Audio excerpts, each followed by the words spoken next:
Hey guys, it's Tiny Tom Logan back with another video for you, and today we're going to be taking a look at a new motherboard from Gigabyte. Well, it's going to be our first look. We're not going to do any testing. We're just going to take a look in the box, see what's going on, bit of a preview before the main review goes up in about a week or so. Now, the board is the X79S-UP5 Wi-Fi. Now, it's a little bit of a confusing board really, because an X79S, you'd think it would have a X79 chipset. Well, it doesn't. As it says there, you can see that it's got the C606 chipset, and that's what you would expect with like server motherboards and the dual Xeon motherboards that you've seen me review in the past. So it's more of a kind of don't want to say industrial, but all the kind of server-based systems come with the C606. So that's what this is based on. So slightly confusing name, but anyway, we'll have a quick look at the box. 3D power, we've seen that all in the past. We can mess around with the power with it like a 3D interface. Same with the 3D BIOS. ECC memory support. It's got SAS on board. It does come with a Wi-Fi card. Although I'm not a massive fan of wireless, considering that you can get home plugs to kind of network through your house so cheap nowadays. I personally don't use wireless at all. Well, apart from for my phone. But anyway, or my laptop. Yeah, alright, I'm back to chatting now. But the main thing about this board is it's saying that it's designed for overclocked Intel CPUs or use in water cooling systems, because it's got this new, what they're calling PAL IR stage, and it's the IR3550. Now, these are new MOSFETs that are, they run incredibly cool.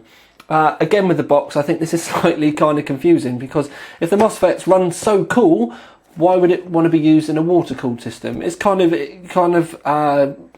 just contradicts itself slightly.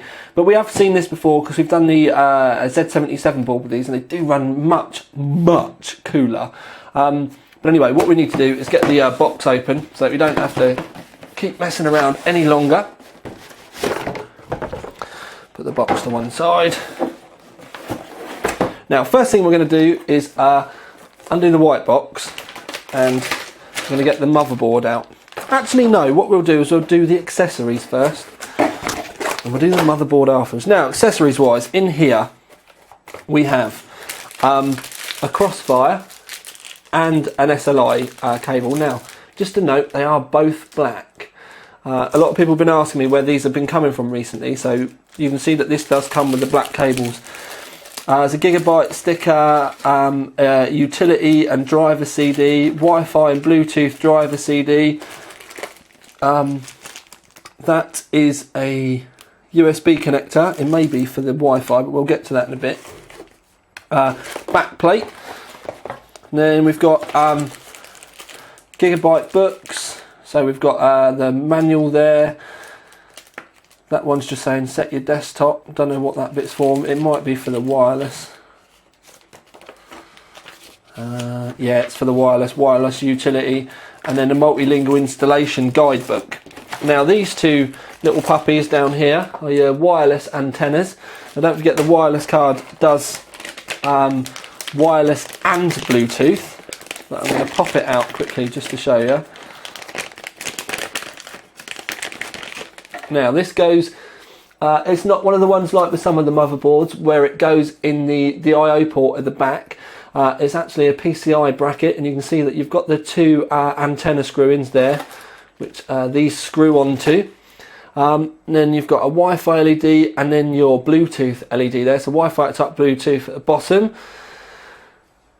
And you can see that it's a PCI 1. It's actually a mini PCI Express connector, so this will be the same type of thing that you would have in your laptop. It's just got like a bigger carrier to go on it.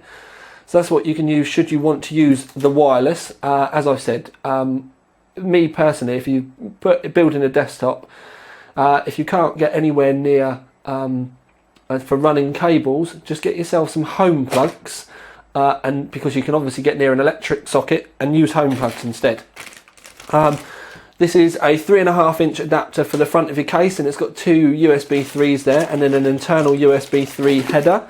We've got 2, 4, 6 SATA cables, and then we've also got a Gigabyte 3-way SLI bracket. Now I'm going to hoover all that back in. Now, Am I going to be able to get it all in, please? Yes. Right, because I want to use the white box to put the motherboard onto. I'm just opening this in the background.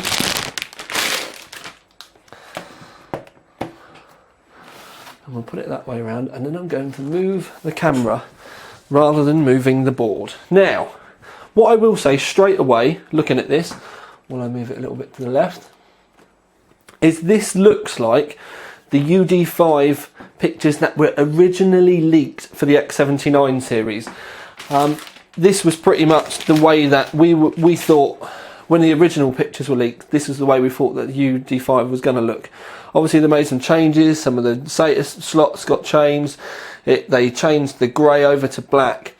So this almost makes me think that this was kind of burbling around in the background a little while before. Now, if we have a look and zoom in, we can go and have a really nice close-up look. You can see all the new power phases up here. Obviously the MOSFETs are underneath, but you can see the U on the top of these. So these are obviously part of the UP5. This one's actually the other way around. But you can see all those up there. So if we come back a bit, and what we'll do is we'll look around the board. Up here you can see we've got the power switch. It's just a power switch up there. I'm just having a look and I can't see a reset switch anywhere. What I am going to do though is just spin the board around quickly for you so that we can see from the other side. There we go, just so that we can see from the other side, so you can see what's hidden behind the heat sinks.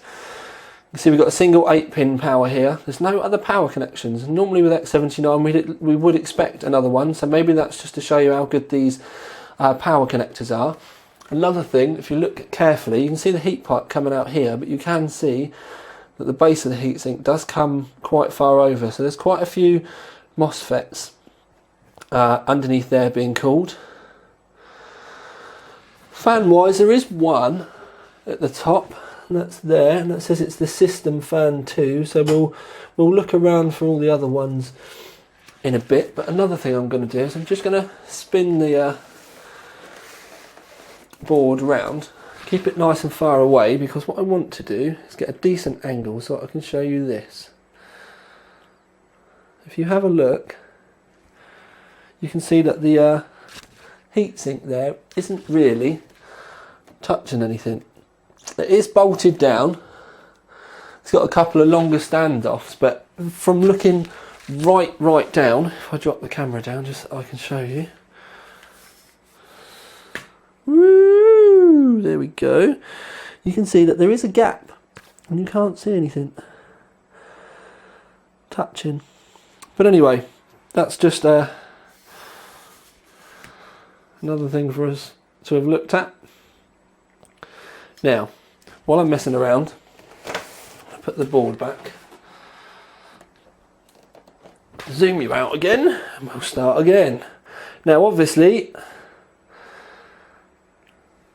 it's 2011 socket. Because of the chipset, it does support Xeon, but saying that, X79 does support Xeons as well. I have ran the Xeons that I've got in other X79 boards, so you don't need to buy this board just to be able to buy a Xeon. That's a myth. The C606 and the X79 both support all the 2011 CPUs. So that's just to kind of get that out there in the open. Here is your CPU fan. So we've got a CPU fan here, there's a system fan up here, up at the top of the board. There's another system fan here. So we've got 3 fan headers around the board. I'm still very much not a massive onboard fan header, but that's just the way I prefer to set my rig up. The other fan header is actually at the bottom of the board, but we'll get to that in a minute. Now if we come down, we can get a good look at the bottom end of the motherboard. Now, just to have a look, this PCI Express slot and this PCI Express slot are wired up as 16 times lanes, which means there's pins right the way up. The two in the middle here are only wired up as 8 times, which means the electrical lanes stop here. So there's electric up to here, and then the rest of it's they're not connected at all. We've got a normal PCI, so we've got some legacy stuff finding its way into these. I was hoping that we'd left these all together. And we've got a single PCI Express 1 slot there. Front panel audio slot at the bottom. Firewire slot. We've got 3 onboard USB 2s. There's just above the white SATA connector, there is a onboard SATA 3. Front panel connectors. We've got a reset switch at the bottom that we didn't have at the top. And then we've got the third and final system fan header here. One thing with the motherboard batteries, it is going to be in the way of your graphics card if you've got a double slot graphics card, so that'll be a little bit difficult, but at least you can get to it.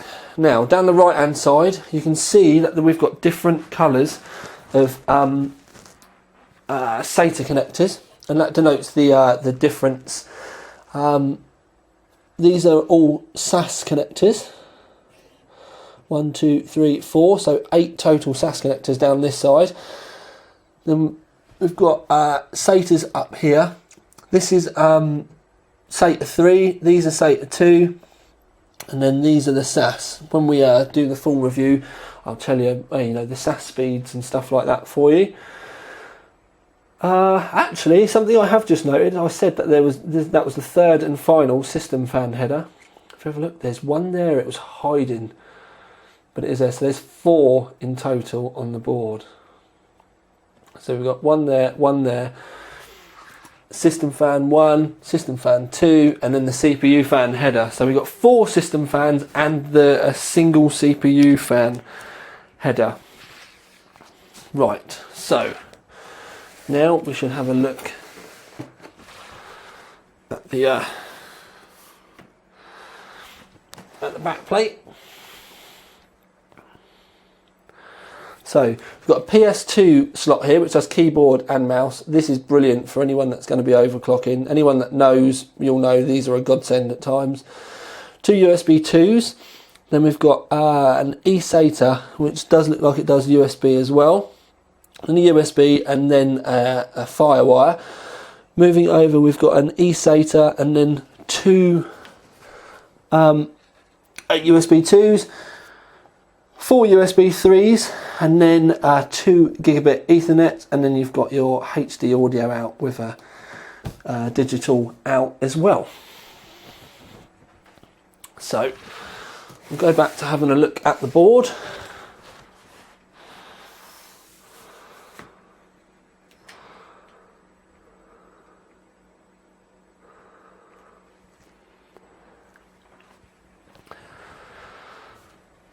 So then peeps, overall look at the board. As you can see, it's got a lot of grey in it, and I do like that rather than it just being black, and I do think the grey works kind of well with the blue as well.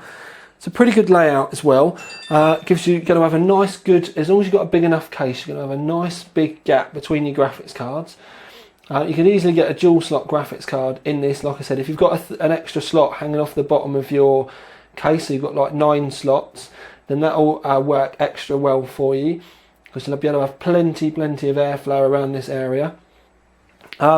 Big heat sinks, as you can see. I do quite like the design of the heat sinks as well. It does work quite well. Immense amount of SATA ports.